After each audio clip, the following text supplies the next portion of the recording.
Hello guys, welcome to next level India. இன்னைக்கு நம்ம பார்க்க போகிறது இப்போ ரீசெண்டாக ரிலீஸ் ஆன 3 படத்தோட பாக்ஸ் ஆஃபீஸ் கலெக்ஷன்ஸ் பற்றி தான் நம்ம பார்க்க போகிறோம். ஃபர்ஸ்ட்ல பார்த்தீங்கன்னா நம்ம விக்ரம் சார் நடித்த வீர தீர சூரன் மூவியோட box office collection. Movie release ஆகிறதுக்கு ஃபர்ஸ்ட் நாள் வந்து பார்த்தீங்கன்னா நிறைய இஷ்யூஸ் வந்தது. அந்த எல்லா தடங்களையும் தாண்டி மூவி வந்து ஈவினிங் ஷோஸ் வந்து ஸ்டார்ட் ஆகி ரிலீஸ் ஆக ஆரம்பிச்சது. பிக்கப்பாக போயிட்டு இருக்கு. லாஸ்ட் 4 டேஸில் பார்த்தீங்கன்னா அந்த மூவி வந்து 50 crore கிட்ட கலெக்ட் பண்ணியிருக்கு வேர்ல்டு வைடில். ஒரு மேசிவான ரெக்கார்ட் தான் சொல்லணும் விக்ரம் சார் கை இருக்கு. ஃபேன்ஸ் கிட்ட வந்து ஒரு பயங்கரமான வந்து ஒரு ரெஸ்பான்ஸு. மூவி வந்து எக்ஸ்ட்ராடினரியா இருக்குன்னு சொல்லிட்டு நிறைய பேர் வந்துட்டு ரெஸ்பான்ஸ் கொடுத்துட்டு இருந்தாங்க. நம்ம இண்டஸ்ட்ரியிலேயே பார்த்தீங்கன்னா இன்சைடர்ஸ் நிறைய பேர் வந்து 3 above ஸ்டார்ஸ் கொடுத்துருந்தாங்க. ரிவ்யூஸ்லாம் வந்து ரொம்ப சூப்பராக போட்டுட்டு இருந்தாங்க. குட் பேட் அக்லி ரிலீஸ் ஆகிறதுக்குள்ள 100 crores கிட்ட கிராஸ் பண்ணிடுன்னு சொல்லிட்டு நிறைய சோர்சஸ் கிட்ட வந்து நியூஸஸ் வந்துட்டு இருக்கு. ஏன்னா புக்கிங் அந்த அளவுக்கு ஃப்ளோவில் போயிட்டு இருக்கு. அண்ட் ஆடியன்சஸ் வந்து நிறைய பேர் மூவி பார்க்க வந்துட்டு இருக்காங்க. அண்ட் அப்கமிங் டேஸில் 100 crores கிராஸ் பண்ணிடுன்னு சொல்லிட்டு நிறைய பேர் நம்பிக்கையாக இருக்காங்க. ஸோ நம்ம வெயிட் பண்ணி பார்க்கலாம். செகண்ட் பிளேஸில் பார்த்தீங்கன்னா எம்புரான் மூவி நிறைய மைல் ஸ்டோன்ஸ் வந்து கிரியேட் பண்ணிட்டு இருந்தது. ஃபர்ஸ்ட் டே கலெக்ஷன் பார்த்தீங்கன்னா 60 crore அபோவ் போயிட்டு இருந்தது. ஆஃப்டர் 5 டேஸில் பார்த்தீங்கன்னா 200 crore கிராஸ் கலெக்ஷனை கிராஸ் பண்ணியிருக்கு. மலையாளம் இண்டஸ்ட்ரியிலேயே இதான் ஃபர்ஸ்ட் டைம் ஒரு மூவி வந்து 200 crore கிராஸ் பண்ணி கலெக்ஷன் கிடைச்சிருக்கிறது வந்து. ஸோ இப்போ பார்த்துங்க எவ்வளோ பெரிய மைல் ஸ்டோன் வந்து கிரியேட் பண்ணியிருக்கு. மலையாளம் ஃபிலிம் இண்டஸ்ட்ரிக்கு இது ஒரு பெரிய ரெக்கார்டாக மாறி இருக்கு. ஏன்னா 200 crore கலெக்ஷன்ன்றது வந்து அவங்களோட இண்டஸ்ட்ரிக்கு வந்து ஒரு பெரிய மைல் ஸ்டோனாக இருக்குது. மேபி இந்த மூவி வந்து 500 crore கலெக்ஷன் கூட கிராஸ் பண்ணுறதுக்கு நிறைய சான்சஸ் இருக்குது. இப்போ ரீசெண்டாக பார்த்தீங்கன்னா நிறைய நெகட்டிவிட்டியாக வந்துட்டு இருக்கு. ரிலீஜியஸாக வந்து நிறைய பேர் அட்டாக் பண்ணுச்சு அப்படின்றதுனால நிறைய இஷ்யூஸ் போயிட்டுருக்கு. ஸோ அதெல்லாம் தாண்டி கலெக்ஷன் வைஸ் பார்த்தீங்கன்னா 200 crore ப்ளஸ் தாண்டி இருக்குது. இன்னும் நம்ம எக்ஸ்பெக்ட் பண்ணலாம் நம்பர்ஸ் வந்து மேக்ஸிமம் 500 crore ப்ளஸ் கிராஸை தாண்டிடுன்னு சொல்லிட்டு நிறைய சோர்சஸ்லேருந்து சொல்லிட்டு இருக்காங்க. ஸோ வெயிட் பண்ணி பார்க்கலாம். அண்ட் தேர்டாக பார்த்தீங்கன்னா நம்ம Sikandar movie box office collection பற்றி பார்க்க போகிறோம். பாக்ஸ் ஆஃபீஸ் கலெக்ஷனை பார்க்கறதுக்கு முன்னாடி ஒரு இம்பார்ட்டண்டான விஷயத்தை நம்ம சொல்ல போகிறோம். இப்போது மூவி வந்து ரிலீஸ் ஆகிறதுக்கு முன்னாடி ஆன்லைனில் வந்து மூவி லீக் பண்ணுறாங்க.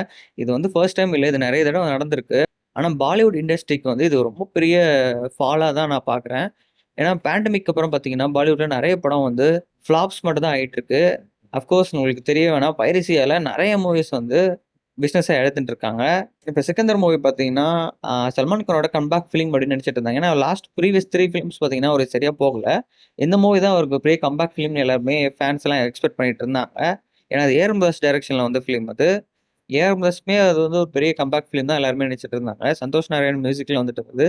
ரொம்ப பிரம்மாண்டமாக உருவான படம் தான் சிக்கந்தர் மூவி. இப்போ வரைக்கும் பார்த்தீங்கன்னா ஃபர்ஸ்ட் டேல வந்து பார்த்தீங்கன்னா அஃபிஷியலாக அவங்க அனௌன்ஸ் பண்ணபடி 50 crore மேலே ஃபர்ஸ்ட் டேல வந்து கலெக்ஷன் வந்து கிராஸ் பண்ணியிருக்கு. 35 crores மேலே இந்தியாவில் மட்டுமே கிராஸ் கலெக்ஷன் வந்திருக்கு. அண்ட் 20 crores கிட்ட வேர்ல்டு வைட் கிராஸ் கலெக்ஷன் கூட வந்திருக்கு.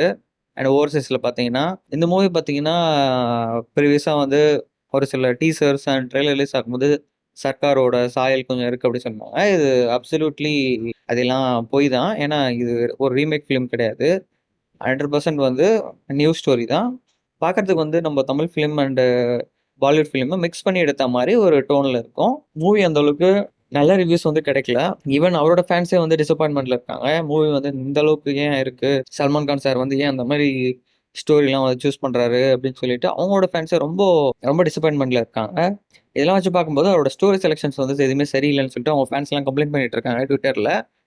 அண்ட் ட்ரேட்ஸ் எல்லாம் பார்த்தீங்கன்னா வந்து மூவி வந்து கலெக்ஷன்ஸ் வந்து கண்டிப்பாக வந்து ஃபர்ஸ்ட் 2 டேஸ்க்கு அப்புறம் கண்டிப்பாக பெருசாக எதிர்பார்க்க முடியாதுன்னு சொல்லிட்டு இருக்காங்க. படத்தோட ரிவ்யூஸ் பார்த்தீங்கன்னா அந்த அளவுக்கு கொடுத்துட்டு இருக்காங்க. பப்ளிக் ரெஸ்பான்ஸ் எல்லாம் பார்த்தீங்கன்னா படம் சுத்தமாக நல்லாவே இல்லை, சல்மான் கானோட கரியரே முடிஞ்சு போச்சுன்னு பேசிட்டு இருக்காங்க. இந்த டைமில் பார்த்தீங்கன்னா அவருக்கு பெரிய செட்பேக் தான் வந்திருக்கு. இதுக்கப்புறமா வந்து வர ஃபிலிம்ஸ் வந்து அவருக்கு பிளாக் பஸ்டர் கொடுத்தா மட்டும் தான் அவரோட கரியருக்கே அது வந்து பெஸ்ட்டாக இருக்கும். என்ன நடக்குது நம்ம பார்க்கலாம். இதே மாதிரி நிறைய எக்ஸ்க்ளூசிவ் அப்டேட்ஸ் வந்து காத்துட்ருக்கு. மறக்காம சேனலை சப்ஸ்கிரைப் பண்ணுங்கள். நம்ம 100+ சப்ஸ்கிரைபர்ஸ் வந்து தாண்டிட்டோம். So thank you for everything. So இன்னும் நிறைய வீடியோஸ் வந்து நம்ம ரெகுலராக அப்டேட் பண்ணிகிட்டே இருப்போம். ஸோ தேங்க்யூ ஃபார் வாட்சிங் அண்ட் ஸ்டே டியூன்.